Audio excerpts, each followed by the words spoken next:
നാട്ടാന പരിപാലന ചട്ടത്തിൽ മാറ്റമുണ്ടായില്ലെങ്കിൽ 5 വർഷത്തിനുള്ളിൽ Thrissur Pooram നടത്താനാകാത്ത സ്ഥിതിയുണ്ടാകുമെന്ന് Paramekkavu Devaswom secretary G Rajesh Kumar. ഇപ്പോഴത്തെ സ്ഥിതിയിൽ ഘടകപൂരങ്ങൾക്ക് ആനകളെ നൽകാൻ കഴിയുന്നില്ലെന്നും അദ്ദേഹം TCVയോട് പറഞ്ഞു.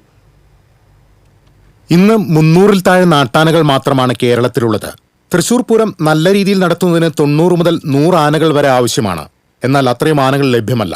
കഴിഞ്ഞ തവണ ലഭിച്ച 80 ആനകളിൽ 18 എണ്ണം ചെരിഞ്ഞു. ഭാവിയിൽ കാത്തിരിക്കുന്നത് വലിയ പ്രതിസന്ധിയാണെന്നും ജി രാജേഷ് കുമാർ ചൂണ്ടിക്കാട്ടി. സർക്കാർ ഉടനെ തന്നെ ഇടപെട്ട് നാട്ടാനകളുടെ എണ്ണം വർദ്ധിപ്പിക്കാനുള്ള ശ്രമങ്ങൾ നടത്തിയില്ലെങ്കിൽ ഒരു 4-5 കൊല്ലത്തിൻ്റെ ഉള്ളിൽ പൂരം നടക്കോ ഇല്ല എന്നുള്ള പോലും സംശയമാണ്. ഇത്തവണ പകൽപൂരത്തിന് കൊമ്പൻ തൃക്കടവൂർ ശിവരാജുവാണ് പാറമേക്കാവ് ഭഗവതിയുടെ തിടമ്പേറ്റുക.